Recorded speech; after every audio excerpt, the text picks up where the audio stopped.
Bonsoir, bonsoir, bonsoir à tous. Installez-vous, prenez place. Installez-vous, nos amis du bar des amis by Pernod Ricard. Après, ils ont peut-être envie de rester debout, Axel. Non, aussi. Après, écoute, pour accueillir et recevoir Georgiana, je pense que ça vaut le détour de s'asseoir un peu quand même. Merci, Axel. Voilà. Donc, merci. On vient de terminer l'heure des cuisines africaines avec nos chefs invités et nos différents autrices justement de livres culinaires autour des cuisines d'Afrique. Là, on passe à notre banc de sortie avec la chef, The Chef. On ne la présente plus, c'est Georgiana Viau. Georgiana, bonsoir. Bonsoir, Axel. Donc, en fait, le principe, c'est que je vais vous donner à la fin de cet entretien un code qui vous permettra de sortir du salon. Si vous n'avez pas ce code, vous ne pourrez pas sortir. C'est le principe du bon de sortie. On a bien dit bon de sortie. Voilà. Donc, on est sur ce bon de sortie avec Georgiana Viau. Georgiana, qui est la chef du restaurant Rouge à Nîmes. Georgiana. Maintenant, il y en a un deuxième. Le deuxième, c'est Gigi. Gigi, comme toi. Bistrot. Mais non, mais non. D'ailleurs, tu t'appelles Gigi, Georgiana. En fait, voilà, super. Bon, ça va qu'il n'y a pas trop de monde, donc c'est bien. Ben, mais tu n'as pas le droit de m'appeler comme ça. J'ai pas le droit. C'est quand j'étais petite qu'on m'appelait comme ça. Faut dire qu'à Cotonou, on appelle Georgiana Gigi. C'est la dernière fois que tu viens au Bénin, Axel. C'est pas un secret quand même. Non, non, non. Voilà. Donc Georgiana, qui est la chef du restaurant Rouge à Nîmes, et aussi la chef justement de cette... c'est une brasserie, c'est un bistrot, c'est... Oui, en fait, c'est un ancien hôtel particulier qui a été repris et restauré et transformé en lieu public. On a un hôtel avec 10 chambres, enfin je dis oh, mais j'ai pas une bille dedans. Il y a 10 chambres, 11 maintenant. Il y a le restaurant Rouge qu'on avait ouvert avec l'étiquette brasserie. Et au bout d'un an, on est passé à l'étiquette gastronomique. Et on a eu la chance d'avoir une étoile l'année dernière. Et puis, depuis un an, on a également un bistrot, toujours même dans le sein du même établissement, qui donc propose une cuisine, je dirais, un peu plus abordable. Mais toujours avec la même rigueur et la même envie de proposer des plats gourmands, etc.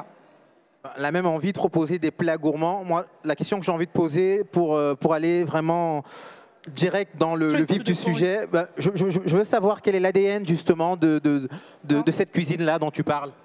Avec la même rigueur, avec la même discipline, quel est le fil conducteur? Quand je dis la même rigueur, c'est parce qu'on source avec les mêmes, on a les mêmes fournisseurs. Et d'ailleurs, les deux restaurants, la cuisine des deux restaurants, c'est la même. C'est dans le même espace qu'on sort les plats des deux restaurants. L'ADN de Rouge, il s'est construit au fur et à mesure. Il y a 3 ans, je crois que je n'aurais pas été capable de répondre à cette question, ou en tout cas, j'aurais donné une réponse qui n'était pas la même qu'il y a 2 ans, etc. Aujourd'hui, je peux dire que Rouge, c'est un restaurant qu'on a voulu avec le propriétaire, donc gastronomique maintenant, dans la catégorie gastronomique, mais quand même avec un côté très convivial. Je veux dire, notamment en termes de service, on casse un peu les codes, mais comme plein de restaurants maintenant depuis quelques années, ça reste très joyeux, très convivial, c'est le mot qui me vient. Et en termes de cuisine, donc on a cette étoile qui nous est tombée dessus l'année dernière. Il faut savoir qu'il n'y a pas de dossier, il n'y a pas de parrainage, il n'y a pas de... Voilà. Donc moi, ce n'est pas un truc dont j'ai rêvé particulièrement, mais aujourd'hui, je prends la mesure de cette reconnaissance. Et je disais à une dame tout à l'heure, un monsieur qui m'a dit « Ah, mais vous êtes la première femme d'Afrique subsaharienne, d'Afrique noire, étoilée et tout ». Je dis « C'est vrai, je n'en ai pas forcément fait qu'à l'année de l'obtention, parce que pour moi, ce n'était pas un fait. Mais je pense que c'est bien de le souligner pour dire à tous ceux qui ont envie que même si l'étoile, ce n'est pas votre rêve, en tout cas, on peut faire de la très bonne cuisine et avec une certaine rigueur et avoir des reconnaissances en France où la représentation des femmes en général et des femmes noires reste encore un peu confidentielle, je dirais. Tout à l'heure, le panel avec les autrices, je trouvais ça super. Mais je pense que ces genres d'événements, ce genre de salons, d'événements, etc., permet aussi de mettre en avant les femmes, et ça, c'est une bonne chose. Après, qu'elles soient jaunes, noires, vertes, bon, peu importe, mais c'est bien. C'est super. Georgiana, avant ce passage à Rouge, Georgiana, c'est d'abord tout un parcours. C'est un parcours depuis MasterChef. Georgiana, ça vient d'où? Georgiana cuisine, la cuisine Georgiana, quel est le lien? Ça sort d'où? Quelle est l'histoire derrière? Alors, l'histoire de ma vie, en tout cas, c'est que j'ai toujours fait des plans. Et en réalité, les plans ne sont pas toujours déroulés comme je pensais. Je vais vous donner 3 exemples. Quand je suis arrivée en France, j'étais venue dans l'idée de faire des études de langue. Linguistique. Voilà, donc je me suis inscrite à la Sorbonne Nouvelle, j'ai été prise. J'étais en licence et finalement, je n'ai jamais pu valider ma licence parce qu'entre-temps, je suis tombée enceinte sans faire exprès. Comme d'hab. Voilà. Et j'ai décidé de m'occuper de mon bébé avant de, je vous la fais courte, atterrir à Marseille en suivant un amoureux. Et c'est comme ça, en arrêtant mes études de langue, que je me suis dit, OK, qu'est-ce que je veux faire dans la vie qui me passionne ? Parce que si ça ne me passionne pas, vu que je suis quelqu'un de très paresseux, je ne vais pas pouvoir me lever tous les matins et y aller. La cuisine, c'est avéré être la réponse. J'aurais bien voulu faire une école, mais entre-temps, j'ai eu 2 autres enfants. Et puis, partir de Marseille, où je venais d'arriver, laisser les enfants avec mon ex-mari, enfin oui, parce que c'est devenu mon ex en temps, et aller faire une école et tout, j'ai trouvé, c'était compliqué. Du coup, je me suis dit, tiens, j'habite en France, qu'est-ce que je vais faire ? Je vais d'abord faire une cuisine du territoire, de terroir. Donc là, j'étais à Marseille en l'occurrence. Donc j'ai commencé à m'intéresser à la cuisine de Provence. J'ai commencé à acheter des livres, j'ai commencé à apprendre. Après, j'ai eu la chance de pouvoir faire des stages dans 2-3 cuisines. Et voilà. Et quand je vous disais que c'est pas toujours ce que je mets ce que je planifie qui arrive, quand je suis arrivée à Rouge, la première année, j'ai dit voilà, moi, je sais faire un peu de bistrot, un peu de brasserie, etc. Et puis aujourd'hui, me voilà chef étoilé. Donc la seule constante dans tout ce parcours, depuis que je suis gamine, l'école, le primaire, le collège, l'université, le travail, le monde du travail, etc., la seule constante, c'est le travail. C'est-à-dire que quoi qu'on entreprend, quoi qu'on fasse, je pense sincèrement que la clé, c'est le travail. Et on peut tomber, mais 1000 fois. Moi, je suis tombée 150 fois. D'ailleurs, au printemps prochain, si tout va bien, il y a je finis l'écriture d'un livre en fait qui va raconter un peu ça. On peut tomber, mais 100 000 fois. À un moment donné, je prends l'exemple de la piscine parce que j'aime beaucoup nager. Quand on va au fond, à un moment, le seul truc, c'est de repousser sur les jambes et ressortir la tête de l'eau. Mais le travail emmène... Tu prends l'exemple de la piscine, mais c'est également le nom d'un de tes restaurants, parce qu'il y a eu l'atelier de Georgiana, il y a eu la piscine. D'ailleurs, tu parles de tomber et se relever. Tout ce parcours et toutes ces étapes que tu as franchies pour arriver jusqu'à aujourd'hui, qu'est-ce que tu as appris de cela ? Il y a beaucoup de leçons que j'ai tirées de ces événements, mais ce que je constate, c'est que à chaque fois, ça m'a rendue plus forte. À chaque fois, ça m'a donné envie d'aller plus loin, de sortir de ma zone de confort. Dès que j'arrivais à faire quelque chose et que ça commençait à ronronner un peu, eh bien, tout de suite, il fallait que je m'embarque dans un autre challenge qui ne se passait pas forcément comme j'avais prévu, mais qui finalement, à force de travail, finit par aboutir sur quelque chose de sympa. Donc, là, je vais bientôt... Dimanche, c'est mon anniversaire, je vais avoir 47 ans. Et j'ai arrêté de faire des plans. Et non pas que je me laisse porter, parce qu'à un moment, il faut quand même un peu planifier. Mais en tout cas, j'essaye de rester focus et puis d'éviter de tomber encore trop souvent, parce qu'avec l'âge, c'est un peu compliqué quand même. C'est vrai que c'est parfois plan ou pas plan, mais est-ce que ta prochaine venue à Cotonou, c'est un plan ou c'est pas un plan ? Alors, c'est un faux plan. Non, mais pareil. Après, au-delà du travail, il y a aussi les rencontres. Parce qu'il faut dire que Georgiana, elle fait la signature du restaurant L'Ami, donc au Sofitel Cotonou, donc 5 étoiles à Cotonou, qui fait son ouverture en décembre prochain. Donc, Georgiana signe la carte du restaurant L'Ami. Donc, voilà. Un restaurant avec Georgiana Vieux en signature chez toi, à Cotonou. Et je crois que c'est ce qui fait que j'ai accepté ce défi. J'ai très peur, parce qu'en réalité... Signer la carte de restaurant, ça veut dire que vous faites la carte et que vous partez. D'accord ? Donc il y a votre nom, c'est des recettes que vous avez faites, vous donnez les fiches techniques, vous faites les photos, vous formez les équipes sur une durée déterminée. Mais à un moment, vous retournez à votre quotidien et vous revenez de temps en temps voir si tout va bien. Donc c'est ce que je vous disais, sortir de sa zone de confort, c'est un gros challenge. Mais c'est le Bénin et j'avais envie de commencer quelque part. Et donc cette opportunité que m'offre le Sofitel est tombée à point nommé. J'avoue que c'était l'année dernière, Donc j'avais dit ça va pas être possible parce que j'avais trop de problèmes de staff l'année dernière. Puis finalement l'ouverture a été reportée, ils n'ont ouvert qu'au mois de septembre. Et moi le restaurant en question va ouvrir en décembre, donc ça va. Donc comme quoi des fois tout ce que Dieu fait est bon. Et il y a 3 ou 4 autres restaurants dans Sofitel. Donc je le dis haut et fort, je ne suis pas la chef exécutive du Sofitel, je suis on va dire une prestataire qui vient signer la carte d'un des restaurants qui se trouve être au premier étage, qui va être la brasserie Signature. Et qui est quand même la brasserie Signature, la brasserie gastro de l'hôtel, qui n'est pas rien, Georgiana View.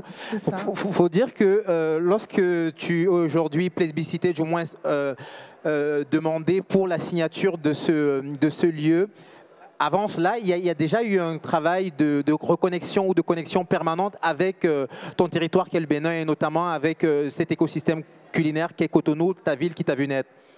Eh bien, en fait, il faut savoir qu'en 2019, j'ai eu un gros passage à vide.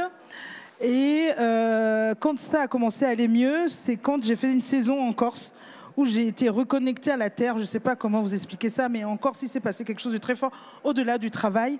J'ai retrouvé de l'énergie. Et en quittant la saison en Corse, je me suis dit, OK, je vais repartir sur un autre projet qui finalement ne verra pas le jour. C'est un projet d'ouverture d'un restaurant, en fait, où je me disais, je vais maintenant, que ça fait 10 ans que je fais ce métier, je vais proposer une cuisine avec un peu plus de mes origines dedans, etc. Donc finalement, vous avez vu, ça ne s'est pas fait à Marseille, mais ça se fait à Nîmes. C'est ce que je voulais dire. Mais avant ça, je m'étais dit, mais j'ai un peu de temps devant moi, c'est peut-être l'occasion, le moment, d'écrire ce carnet de recettes que je n'ai pas pu faire avec ma grand-mère qui est décédée trop tôt, et ma mère qui ne se sentait pas de le faire toute seule. En Afrique, Anan, je crois, le disait tout à l'heure, la transmission en cuisine, elle se fait par le geste, elle se fait par la parole. Voilà, on a très peu, on n'a pas ce système comme en Occident de on prend un cahier et puis on note les recettes. D'accord, c'est instinctif, on nous montre et on sait faire. Et moi, j'avais envie, avec des enfants qui ont la double culture, de me dire, bon, ils ne passent pas autant de temps qu'ils voudraient ou que même moi, je voudrais sur le continent africain. Mais par contre, leur grand-mère, ou même moi de temps en temps, on a pu leur faire des plats qui demain, si on devait nous disparaître, il faudrait qu'ils puissent les faire. Et donc l'idée, c'était ça de base. Donc c'était un peu égoïste. Et finalement, quand ce livre est sorti, Le goût de Cotonou, ma cuisine du Bénin, donc c'est un recueil en réalité de recettes qui ont bercé moi, mon enfance, en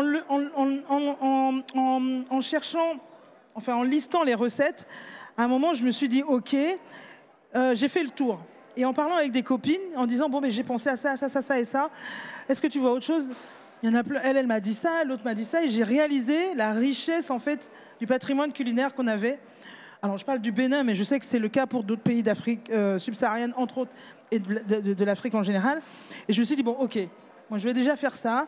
Mais j'étais contente de savoir qui a ça. Et d'ailleurs, un de mes projets, c'est de faire une espèce de recensement de tout ce qu'il y a comme recette. Bon, bref, on s'égare. Et donc, Le goût de Cotonou est sorti, et très vite, ce qui était à la base un projet un peu, entre guillemets, personnel ou égoïste, je dirais, est devenu à trouver son public, en fait, dans des gens qui avaient une connexion avec le Bénin. Soit des Béninois qui vivaient là-bas et qui étaient contents, comme moi, d'avoir un carnet de recettes, soit des personnes qui étaient allées travailler au Bénin et qui avaient mangé certains plats et qui étaient contents de les retrouver, soit des personnes qui avaient grandi en Europe et enfin avec un lien, enfin peu importe. Du coup, il a été en rupture très tôt, il a été réédité donc au mois de septembre. J'aurais pu, enfin voilà, je pense qu'il il est dans toutes les bonnes librairies, on va dire. Oui, sur Internet, voilà. Ou en vrai, et voilà. Exactement. Donc c'est une belle fierté. Comment est-ce que ce goût du Bénin se retranscrit dans ta cuisine à Nîmes, de manière concrète? Alors, dans ma cuisine à Nîmes, c'était beaucoup l'année dernière. Cette année, on est beaucoup plus sur Marseille. En fait, je vous explique pourquoi. Comme je vous ai dit, l'année dernière, jusqu'à l'année dernière, j'étais encore beaucoup, enfin tout le temps même, c'était tout le temps moi dans ma cuisine. Et depuis cette année, j'ai une équipe, ce qui me permet d'être là aujourd'hui, donc qui cuisine quand je ne suis pas là. Et aujourd'hui, on est plus sur des ingrédients de mon enfance qu'on va retrouver, travailler, comme disait Gloria ou Sonia, je ne sais plus, Glory ou Sonia, qu'on va retrouver. Donc, j'ai le gombo, comment je le travaille? Je laisse de côté mes souvenirs d'enfance, j'ai cet ingrédient, comment je le travaille. Donc, c'est comme ça qu'on va retrouver un peu d'huile de palme, un peu de gombo, un peu de netetu, nous on appelle ça affinity chez nous, etc., etc. Et après, aujourd'hui, comme je vous ai dit, j'aime pas trop me reposer sur mes lauriers. L'idée, ça serait peut-être d'ouvrir un établissement où là, j'essaierai de mettre à l'honneur la cuisine. Alors, moi, je dis toujours Bénin en premier, mais plutôt le bassin subsaharien, avec des plats, alors pas des plats traditionnels, parce que ça, aujourd'hui, en plus, il y en a partout, il y a des très belles adresses avec une très belle proposition. Mais voilà, je ne veux pas trop en dire, mais j'essaierai de faire quelque chose d'un peu différent. Donc rouge, on est vraiment sur une cuisine de Provence, méditerranéenne, qui va avoir comme ça de temps en temps des ingrédients qui sont apportés d'ailleurs. Mais là, il y a quand même une vraie parenthèse béninoise à rouge, celle par laquelle on commence, c'est le dja. Donc le dja, c'est une friture de tomates, oignons, gingembre, poivre et poudre de crevettes séchées. On peut faire sans les poudres de crevettes si on est allergique. Et c'est vraiment un condiment que moi j'adore parce qu'on peut le manger avec du riz, avec des haricots, avec un peu de pain pour faire un encas, avec les trois, le riz, les haricots, un peu de gari. On peut le mettre dans la sauce crin-crin. Enfin, on peut vraiment... Et c'est une sauce en plus qui peut se conserver très longtemps et finalement avec des ingrédients qu'on trouve partout. Oignons, gingembre, poivre. La poudre de crevettes, c'est le bonus. Ça veut dire en fait que c'est une cuisine qu'on peut aussi adapter, qui est transportable, hein. Mais c'est même pas adapté en fait, elle est transportable. Et puis après, comme dans toutes les cuisines, il va y avoir des spécificités qui demandent d'aller chercher un produit bien particulier. Mais en réalité, il y a beaucoup d'oignons, il y a beaucoup de tomates, il y a beaucoup il y a de la volaille, il y a du poisson, enfin c'est des choses qui sont assez communes aux cuisines du monde. Après je pense qu'il y a aussi des techniques qu'on applique à ces produits. C'est sûr, il y a des techniques là où... qui nous sont propres. Et c'est là où c'est intéressant. Aujourd'hui, à l'heure où la fermentation a beaucoup de succès dans les cuisines occidentales, j'ai envie de dire que chez nous, ça fait très longtemps qu'on pratique ça. On a parlé des ingrédients qui sont sans allergènes et tout ça. Donc tout ça fait aussi qu'aujourd'hui, l'Afrique, on a tous les projecteurs qui sont tournés vers l'Afrique noire, entre autres, mais l'Afrique du Maghreb aussi. Et je pense que c'est à nous, qui sommes ici, ou même ceux qui sont là-bas, d'être fiers aussi de tout ça et de pouvoir les valoriser et montrer aux gens que, au-delà de nos recettes, c'est aussi des produits qui peuvent s'approprier eux dans leur cuisine. Tout à fait. Voilà. C'est vrai qu'on parle effectivement de beaucoup des produits, des filières, mais très peu des différentes techniques qu'il y a autour. Tout à l'heure, tu évoquais le rapport à la fermentation. Avec Alexandre, on parlait justement de la cuisson en papillote, notamment avec les feuilles de bananier et différentes autres méthodes. Comment est-ce qu'on peut, du moins, vous parlez tout à l'heure de recenser, mais quel outils ou leviers on a pour pouvoir mieux comprendre les techniques qu'il y a autour des cuisines africaines, ou du moins pouvoir mieux les partager aussi avec les autres? Je pense que ça passe par les livres. Le livre de Nathalie, mon imprécis de cuisine, ben, il est très bien parce que lui, il va recenser plusieurs produits, plusieurs recettes en expliquant les bienfaits nutritionnels, etc. etc. Et après, d'autres livres comme celui de Anan ou ceux de Aïssatou vont permettre l'application, en fait, la mise en œuvre de ça, à travers les livres, à travers les restaurants, à travers les médias, enfin, comme pour tout. Il y a 30 ans, je pense que la cuisine japonaise ne disait pas grand-chose à grand monde en France. Et puis tout doucement, à travers des restaurants qui sont ouverts, à travers des événements, etc., etc., elle a fini par mettre son empreinte. Donc c'est pour ça que je me répète, mais des événements comme celui-ci permettent ça aussi. On a tous ces chefs qui sont venus ce soir cuisiner, ben, c'est une façon de faire découvrir aux gens, de leur faire goûter, et puis on se dit, ah ben tiens, c'est un goût qui me plaît, du coup on va s'intéresser, où est-ce que j'achète le produit, etc., etc. Après, la distribution aujourd'hui est beaucoup plus simple qu'il y a 30 ans.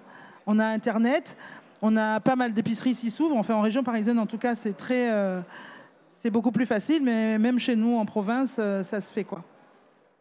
C'est effectivement intéressant de voir qu'il y a toute une scène qui se met en place justement avec différents acteurs à différents niveaux, aussi bien ceux de la distribution des produits que les acteurs qui transforment comme les cuisiniers, restaurateurs ou même tout ce qu'il y a autour de la diffusion, notamment avec des créateurs de contenu qui permettent également d'apporter le message. Là, on a le livre l'Afrique cuisine en France qui est sorti. Ah oui, de Véran. Qui fait un joli listing en fait de pas mal d'acteurs. Tout à fait.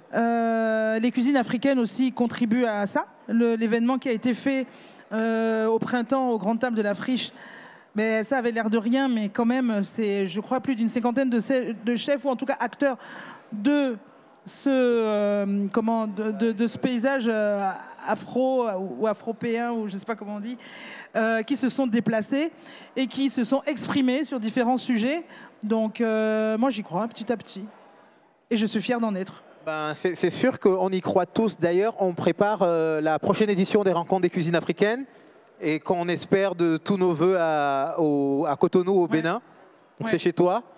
Qu'est-ce que cela te... Une grande fierté. C'est vrai.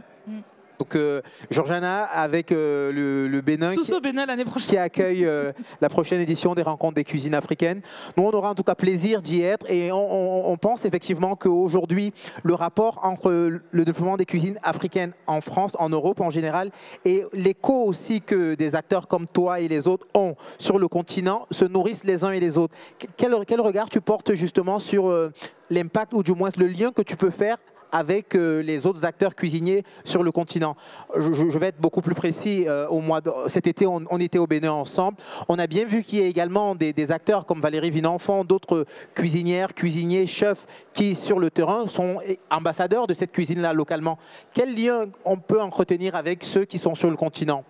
Je pense que déjà, ça passe par des rencontres, se rencontrer, que chacun soit libre d'être dans telle ou telle mouvance ou avec telle ou telle casquette. Et ensuite, je pense que dans les deux cas, c'est ça, les rencontres, c'est des événements ici, certes, mais aussi des événements là-bas. Et puis après, moi, il y a un point dont on n'a pas parlé, et je sais que le temps file, c'est la formation. Aujourd'hui, je pense qu'on a un manque vraiment cruel de formation dans nos pays. Passer par des lycées hôteliers avec une base de cuisine française, parce que c'est souvent celle qui est reconnue quand même dans le monde et que tout le monde vient chercher ici en France, etc. C'est bien, mais je pense que l'idée, ça serait aussi, demain, s'il y a un lycée hôtelier qui ouvre au Bénin avec une base de cuisine française, très bien, mais aussi de pouvoir associer des acteurs, comme tu disais, comme Valérie Vinacon, ou même des mamans, ou je ne sais pas, des gens qui ont une expertise dans la cuisine traditionnelle et qui viennent apprendre ça. Je te dis ça parce que moi, la première, j'ai beau dire oui, je suis née, j'ai grandi au Bénin mes 20 premières années, eh bien, je ne suis pas une experte de la cuisine béninoise, quoi, en fait. Avec ce livre, j'ai découvert des choses, j'ai dû apprendre à faire certaines recettes. Tu vois, finalement, ma connaissance, elle était très limitée. Pourtant, mes 20 premières années, je les ai passées là-bas. Donc, on a un vrai besoin de transmission et de... Comment ? Structurer la formation. De structurer la formation, voilà. Aujourd'hui, je pense que la structuration de la formation passe aussi par les référentiels de formation. Quels sont les référentiels de formation? Nathalie, on va peut-être les lire. Comment on va la désigner comme... Non, mais il faut des gens qui ont les compétences. Moi, personnellement, je ne saurais pas le faire. Mais avec ce qu'elle a fait avec son imprécis, je me dis que déjà, elle a déjà une pensée bien plus structurée que la mienne. Et que... pourquoi pas? Pourquoi pas? Pourquoi pas commencer? Non, mais Nathalie, toi ou quelqu'un d'autre, mais je pense que tu es bien. Il faut commencer quelque part. Il faut commencer quelque part, tout à fait. Et je pense qu'il ne faut pas chercher à embrasser tout d'un coup. Il faut commencer quelque part. Et ce qui existe déjà, le vulgariser. Pour toi, le chantier de la formation est un chantier essentiel, en tout cas, l'un des chantiers, du moins, formation et communication. Parce que tout à l'heure, tu as évoqué le rapport à la vulgarisation et à la communication. Est-ce que ça va de pair ou alors c'est dissocié? Aujourd'hui, ça va un peu de pair, mais je crois qu'il ne faut pas faire n'importe quoi. Il faut pas tout mélanger. Ok. Voilà. Donc déjà, on forme d'un côté, on communique de l'autre, et puis à un moment, on communiquera sur la formation. Ça veut dire qu'aujourd'hui, on met l'accent sur la formation des acteurs. Je pense que c'est essentiel. C'est essentiel. Je pense que c'est essentiel. Parce qu'il y a de plus en plus, on parlait du Sofitel, il y a de plus en plus d'établissements qui ouvrent, que ce soit ces grandes enseignes-là qui viennent s'installer en Afrique, ou même des enseignes locales, des restaurants locaux. Et ce qui pêche à chaque fois, c'est le manque de formation. Donc après, il y en a 2-3 qui, sur le tas, apprennent à faire des choses incroyables. Mais la plupart du temps, ce qui manque, c'est ça. Donc, tu as une personne qui, elle, va faire l'investissement, va avoir l'envie, etc. Et puis, le fait de ne pas pouvoir compter sur une équipe compétente, eh bien, on finit par lâcher et abandonner. Donc, je pense vraiment que ça passe par là.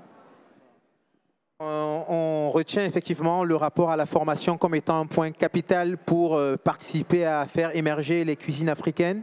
Si on parle maintenant des cuisines africaines vues de France, aujourd'hui, tout à l'heure on a évoqué tout le potentiel que cette scène dégage. Est-ce qu'aujourd'hui les Français franchissent davantage les portes des restaurants de cuisine africaine ou des restaurants à consonance africain, ou même tout simplement qui ont une signature métissée, une signature de rencontre ou un ingrédient africain à leur carte? Franchement, je saurais répondre ni oui ni non parce que j'ai pas creusé la question, je ne suis pas sociologue, mais de mon point de vue, je crois que oui, puisque tous ceux qui ont pu lancer j'allais dire des business, mais le mot n'est pas joli, mais des enseignes ou des lieux où on pouvait manger cette cuisine, qu'elle soit à connotation street, à connotation gastronomique, à connotation bistronomique, etc. Je n'en connais pas beaucoup qui ont fermé. Donc, c'est qu'il y a un public quand même, d'accord? Parce qu'à un moment donné, ça ne ment pas. Si vous n'avez personne qui vient manger ce que vous faites, vous avez beau être le cuisinier le plus talentueux du monde, eh bien à un moment donné, ben, vous fermez. Donc je pense qu'en tout cas, il y a un vrai intérêt, il y a même un engouement qui se crée. Et c'est juste, encore ce que je disais, à nous de transformer l'essai. Il y a le fait que parfois, il y a des goûts qui ne connaissent pas.